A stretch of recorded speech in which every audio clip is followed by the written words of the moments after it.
Bonjour et bienvenue à votre émission de l'Église diocésaine au service du diocèse de Sault-Sainte-Marie.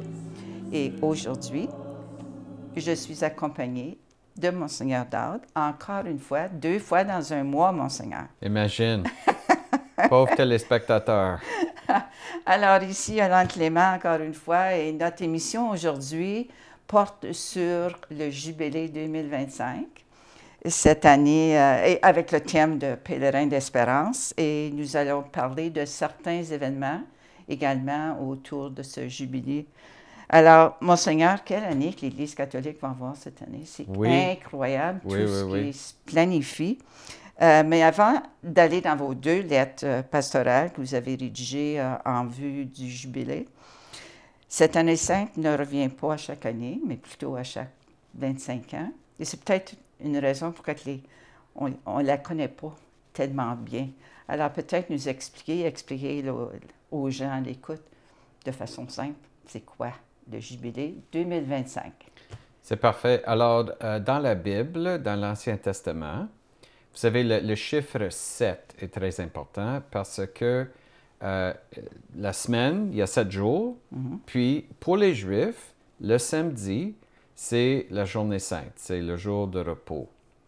Le Christ est mort un vendredi, puis il a pris son repos le samedi avant de ressusciter le dimanche. Alors, toute cette question du sabbat, une journée de repos, est importante.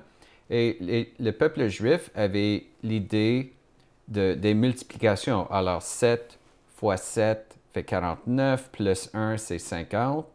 Donc, la Pentecôte, c'est l'idée d'une cinquantaine de jours après une célébration particulière. Donc, on fait les périodes d'attente, puis une fête. Les Juifs avaient l'idée d'une cinquantaine d'années. Donc, 7 fois 7 plus 1, ça donne une 50e année qui devient une journée, pas une journée, une année de fête. Okay. Donc, une année de jubilé pour renouveler les liens entre les différents membres du peuple, pardonner des dettes, etc. L'idée, c'était une année de renouvellement de tous ces liens dans le peuple. Donc, c'était programmé, année jubilaire chaque 50 ans. C'est dans l'Ancien Testament. Pour nous, les catholiques, bon, notre religion prend ses origines dans la religion juive. Et dans la période du Moyen Âge, le pape avait pensé, bon, on arrive à une année qui se divise par 100. Et, bon, imaginons que quelqu'un va fêter 100 ans. Son anniversaire de naissance est 100 ans. On va fêter. C'est extraordinaire, c'est spécial. Oui. Alors, le pape voyait ça et pensait que ça serait bien. Alors, il a décidé de faire un jubilé pour l'année 1300. Puis après, ils sont allés puis ils ont vu, bon, peut-être ça serait bien de renouveler cette tradition de faire le jubilé de chaque 50 ans, comme ça se trouve dans la Bible. Mais il y a des gens qui ont dit, vous savez, c'était le Moyen Âge, c'est pas tout le monde qui vivait jusqu'à 50. Alors, peut-être on peut faire un jubilé une fois par génération. Donc, de faire ça divisé par 25. Donc, chaque 25 ans, c'est devenu la tradition dans l'Église catholique de fêter une année jubilaire chaque 25 ans afin de donner aux gens la possibilité d'avoir cette fête spéciale une fois par génération. Alors, pourquoi, comme catholique, c'est important pour nous d'avoir cette année? Bien, on a besoin de fêtes, on a besoin d'occasions spéciales. On fait ça dans la vie quotidienne. Combien de gens vont fêter leur 25e anniversaire de mariage? 50e anniversaire de mariage, encore plus important. Moi, je vais vivre en 2026 25 ans d'ordination sacerdotale. Puis j'y pense déjà. Comment est-ce que je veux vivre ça? Donc, on a ça en nous, de vivre des occasions comme ça. Et l'idée de cette première année jubilaire que le pape avait prononcée, il a invité les gens d'aller faire un pèlerinage à Rome d'une manière spéciale. Il y avait déjà une tradition de faire des pèlerinages à Rome pour visiter les tombeaux de Saint-Pierre et Saint-Paul. Et avec ça, il y avait comme un plus. Les gens sont allés en grand nombre pour vivre ce pèlerinage. Puis il demande beaucoup, il va y avoir évidemment beaucoup de pèlerins durant l'année, s'attendent 20, 30 millions. Quelque chose comme ça. Beaucoup, beaucoup de visiteurs. Oui, puis c'est comme, on dirait c'est comme un genre de dire aux catholiques, pèsez le bouton reset, là, puis alignez-vous avec vos valeurs et avec l'Église, évidemment. Je sais que Pape François a demandé, et vous le soulignez dans votre deuxième lettre pastorale, a demandé à tous ses évêques d'inaugurer l'année jubilaire dans leur cathédrale. Oui. Pouvez-vous nous parler de ce geste-là que vous avez posé? Oui, j'ai fait ça. Nous avons notre cathédrale à Sault-Sainte-Marie, puis nous avons aussi une pro-cathédrale à North Bay. Moi, je ne pouvais pas être à deux places en même temps. Alors, moi, j'ai fait ça dans la cathédrale principale à Sault-Sainte-Marie. Puis, il y a un évêque à la retraite qui habite à North Bay, Monseigneur Fred Cawley, l'ancien évêque de Thunder Bay. Alors, lui a présidé la célébration à la pro-cathédrale à North Bay. L'idée, il y avait un rituel un peu plus développé au début. Nous avons commencé dans la salle paroissiale avec la lecture, il y a une lecture biblique, il y a aussi une lecture du texte du pape qui inaugure l'année jubilaire, ça s'appelle une bulle papale. Alors, il y avait la lecture de cette bulle d'indiction, le point de départ. Et l'idée de notre jubilé, nous devenons des pèlerins ensemble. Au début, le pape invitait les gens d'aller à Rome, en pèlerinage, pas juste en voyage. Donc, nous devenons tous des pèlerins et le pape nous a donné le thème pour l'année jubilaire, pèlerins d'espérance. Donc, on entre tous ensemble dans un mouvement de pèlerinage. Donc, nous sommes allés, en Europe, ils ont fait ça dans une autre église, puis ils ont fait peut-être un pèlerinage à l'extérieur. Le 29 décembre, dans le nord de l'Ontario, on a fait ça à l'intérieur, OK? Alors, mais on a invité aux gens de commencer dans la salle paroissiale, de faire un pèlerinage à l'autre endroit et de faire un rite spécial, poser un geste spécial aux portes de l'église avec la grande croix, pas une petite croix de procession, mais une grande croix décorée. Parce que l'idée, c'est notre espérance, ça vient de Jésus et tout ce qu'il a fait pour nous, par amour pour nous, et surtout le sacrifice qu'il a vécu sur la croix. Et on a aussi renouvelé notre baptême. Il y avait un moment rituel dans le baptistère, la partie où on a l'eau. Ouais. J'ai béni l'eau, j'ai aspergé tous les gens. L'idée, c'était de renouveler en nous notre baptême avant de continuer avec le reste de la messe. Puis déjà, les pèlerinages ont commencé en Italie avec les 5 portes saintes. Il y a déjà des gens qui ont passé à travers. Puis, ce que j'ai trouvé intéressant dans mes lectures, c'est que le pape a quand même aussi fait ou inauguré, ouvert une porte sainte dans une prison en Italie. Oui. Ça, et je crois que c'est la prison où le type qui avait tenté de l'assassiner est encore là, si je ne me trompe pas. La façon que je... Ça, j'ignore. Ouais. Mais bien sûr, le but, c'est d'inviter des gens. L'idée d'une porte sainte, c'est qu'il y a une porte dans la basilique Saint-Pierre. Tout ça a commencé la nuit de Noël à Saint-Pierre. Saint-Pierre, c'est l'église bâtie sur le tombeau de Saint-Pierre. On dit qu'il était le premier pape, donc on appelle ça l'église mère de toutes les églises, d'une certaine manière. Donc, la porte sainte qui se trouve là, et c'est une porte qui s'ouvre seulement une fois sur 25 ans habituellement. Il y a quelques rares exceptions, mais normalement, c'est ça. Donc, on passe par cette porte. Bon, c'est pas une porte magique, là, c'est une porte. Mais l'idée, c'est ça fait partie du pèlerinage. Il faut montrer notre intention. Ce n'est pas juste de faire une visite touristique. Si on passe par cette porte-là, c'est un geste de prière. Mais pour les gens en prison, qui va les laisser sortir pour aller à travers une porte? Le pape veut donner la chance à tous les gens. Écoute, il y a des gens en prison, mais peut-être ça va leur donner la chance de vivre une conversion, de demander le renouvellement de leur âme, qui fait partie de ce pèlerinage, les gens qui cherchent l'espérance, même en prison.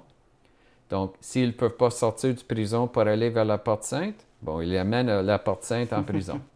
Et je trouve ça beau. Ah oui, c'est un beau geste. Puis, je lisais hier que justement, il y a des signes tangibles déjà qui se passent dans le monde. Je disais, le Cuba va libérer 557 prisonniers, que je lisais. Puis ensuite, la peine de mort qui a été annulée dans certains pays. Président Biden, évidemment, qui a... c'est des signes quand même. C'est fort. Je veux dire, l'influence du pape est incroyable. La dernière année jubilaire sur les 25 ans, c'était le jubilé de l'an 2000. Puis, un de ses efforts, c'était de demander aux pays riches de pardonner les dettes des pays pauvres. Oui. Et il y a beaucoup de pays qui ont fait ça. Donc, ça peut même avoir un impact sur le terrain de la vie économique des gens pauvres. Le geste, le sens du jubilé est fort. Oui, ah oui, puis c'est incroyable. Quand je le lis, je suis assez régulièrement et fidèlement, puis en tout cas, c'est incroyable. Mais je dois parler à ce moment ici de la CECC, la Conférence des évêques catholiques du Canada. Sur leur site, Oui. j'ai été vraiment impressionnée. Les documents qui ont été créés, rédigés pour les enfants de 6 à 8 ans, les enfants de 11 à 18 et je crois, ou de 9 à 11, je devrais dire. Puis la jeunesse va être disponible bientôt. Beaucoup d'emphase pour les jeunes, sur les jeunes.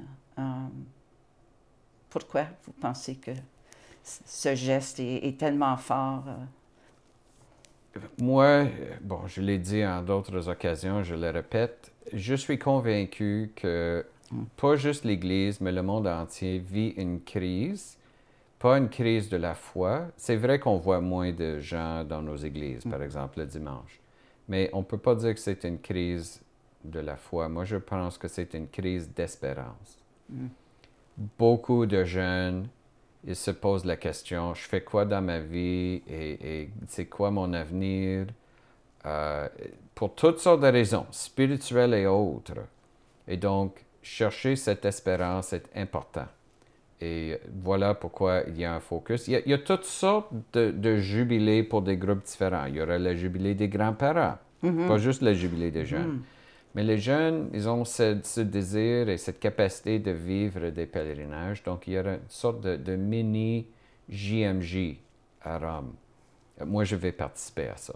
Je vais accompagner notre groupe diocésain avec une vingtaine, 25 jeunes.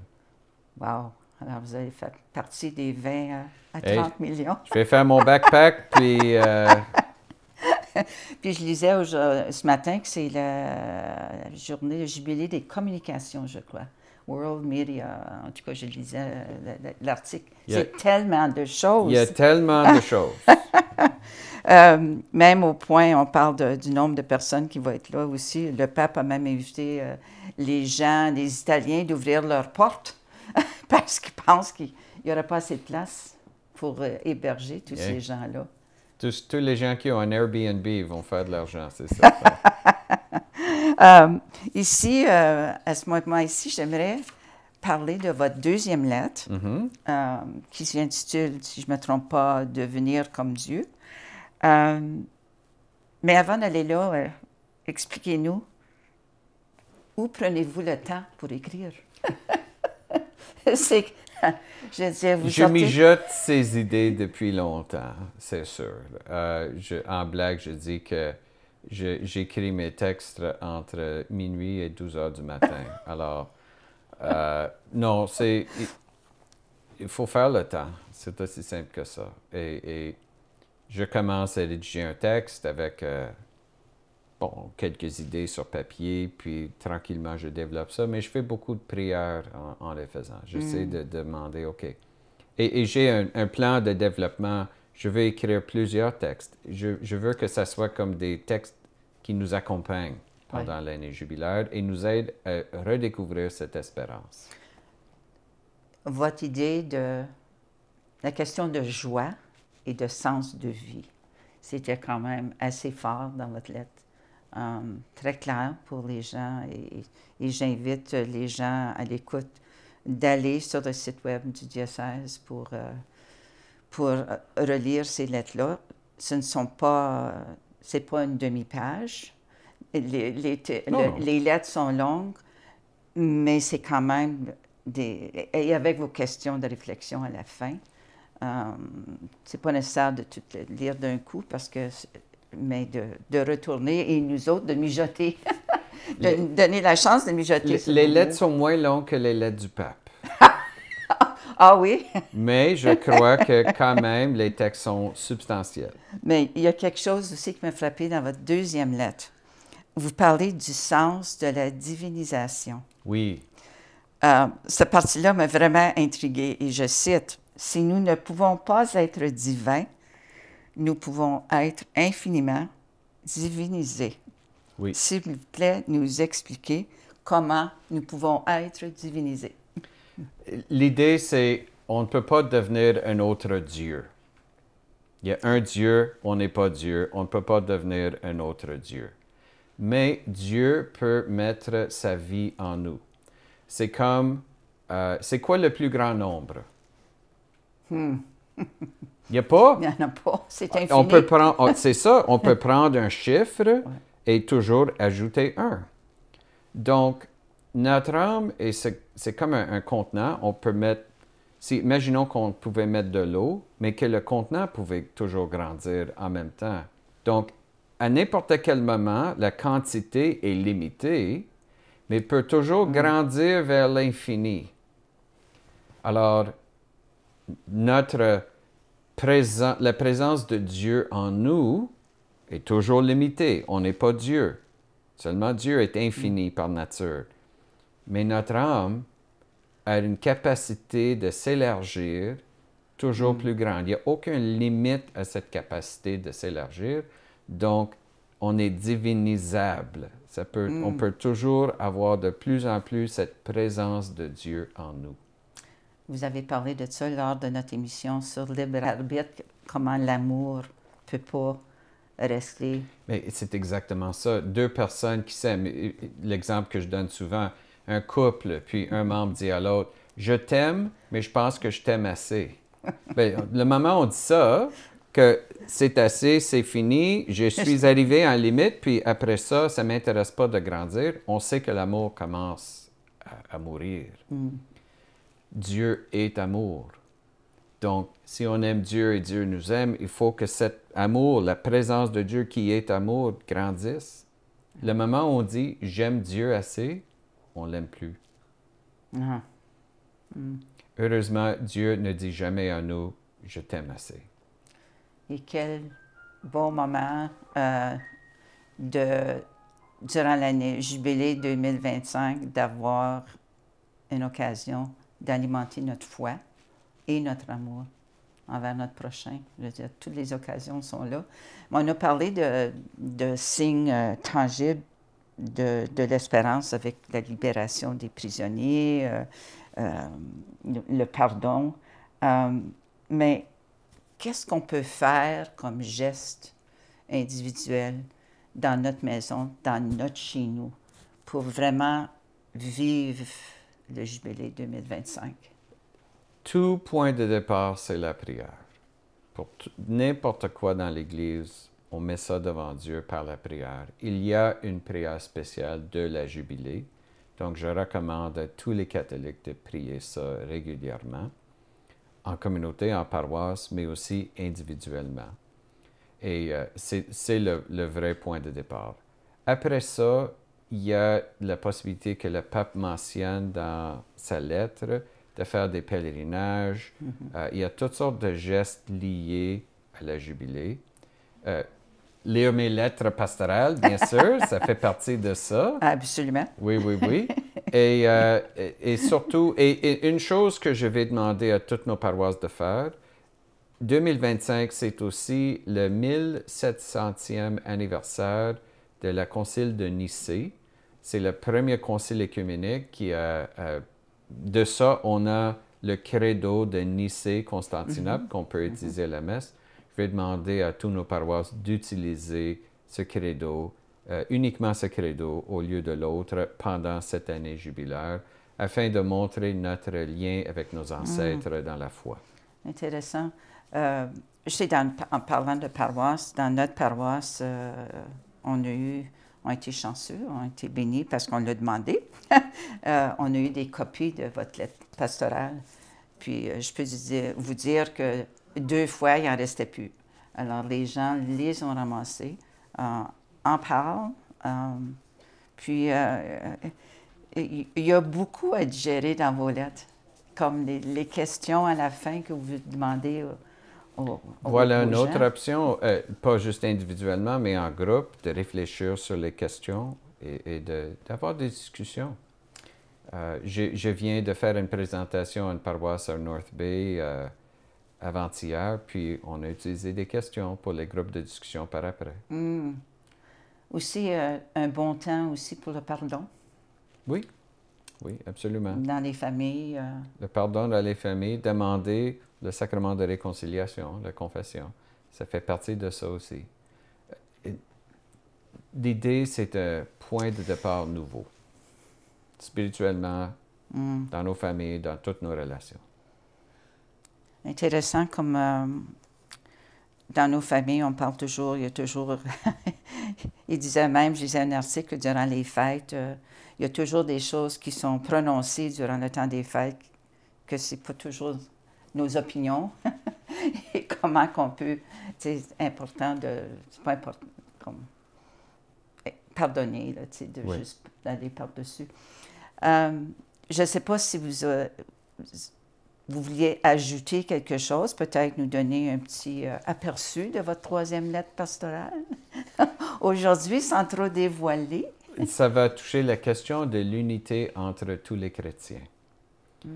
L'écuménisme est un sujet important pour moi, l'unité des chrétiens. Jésus lui-même a prié pour ça. Il a dit que c'est important que les chrétiens soient un, comme le Père et le Fils sont un. Et on sait que ce lien dans la Sainte Trinité, c'est parce que Dieu est amour. Donc, c'est le prochain développement de ce thème. Et je veux donner mes opinions sur pourquoi les divisions existent, pourquoi elles perdurent, pourquoi ça existe toujours. Et peut-être, bon, avant, c'est une difficulté qu'on vit dans l'Église, qu'il y a des divisions entre les chrétiens. Si on veut surmonter ça, mais c'est comme n'importe quelle blessure ou maladie, il faut bien diagnostiquer avant qu'on arrive à une solution. Alors, ça va être ma contribution à un diagnostic. Et nous arrivons bientôt dans la semaine de prière pour l'unité des chrétiens. Alors, ça va arriver bientôt. Oui, alors vous parlez du jubilé des jeunes. Vous allez être là, présent en Italie, à Rome. Combien de temps? C'est 2 semaines. 2 semaines, wow. Vous avez la chance de... Et je vais retourner en septembre pour une rencontre à Rome en lien avec le Conseil mondial des Églises. Donc, ma lettre sur l'écuménisme va aussi contribuer à ces discussions, j'espère. OK. Puis on sait aussi que le jubilé des adolescents, au mois d'avril, avec la canonisation du bienheureux Carlo Acutis. Alors, ça va être un événement pas mal... Et il y aura d'autres événements au niveau diocésain qui vont venir. Ah oui? Alors, stay tuned. Alors, il va falloir vous avoir encore dans quelques mois. Ah, on verra. OK. Alors, à ce moment ici, pour vous, je ne sais pas si vous voulez ajouter quelque chose, Monseigneur. Non, c'est bien. Merci beaucoup de l'occasion. Oui, alors pour vous qui êtes à l'écoute, nous allons finir l'émission avec la prière de jubilé, composée par le Pape François et récitée par Monseigneur Dahl. Nous espérons que cette émission a pu clarifier un peu c'est quoi le jubilé 25, puis qu'est-ce que ça représente pour nous comme catholiques. Alors, comme mon Seigneur dit, posons des gestes d'amour et de compassion et de pardon durant cette année. Pratiquons nos sacrements. Ouvrons les cœurs à l'espérance. Ouvrons absolument les cœurs à l'espérance, oui, puis fréquentons nos sacrements davantage. Alors merci d'avoir été des nôtres. Et ici, Alain Clément, avec Monseigneur Dahl, au service du diocèse de Sault-Sainte-Marie. À la prochaine. Et maintenant, la prière du jubilé. Père céleste, en ton Fils Jésus-Christ, notre frère, tu nous as donné la foi, et tu as répandu dans nos cœurs, par l'Esprit Saint, la flamme de la charité. Qu'elle réveille en nous la bienheureuse espérance de l'avènement de ton royaume. Que ta grâce nous transforme, pour que nous puissions faire fructifier les semences de l'Évangile qui feront grandir l'humanité et la création tout entière, dans l'attente confiante des cieux nouveaux et de la terre nouvelle, lorsque les puissances du mal seront vaincues et ta gloire manifestée pour toujours. Que la grâce du jubilé, qui fait de nous les pèlerins d'espérance, ravive en nous l'aspiration au bien céleste et répande sur le monde entier la joie et la paix de notre Rédempteur. À toi, Dieu béni dans l'éternité, la louange et la gloire pour les siècles des siècles. Amen. Amen. Merci.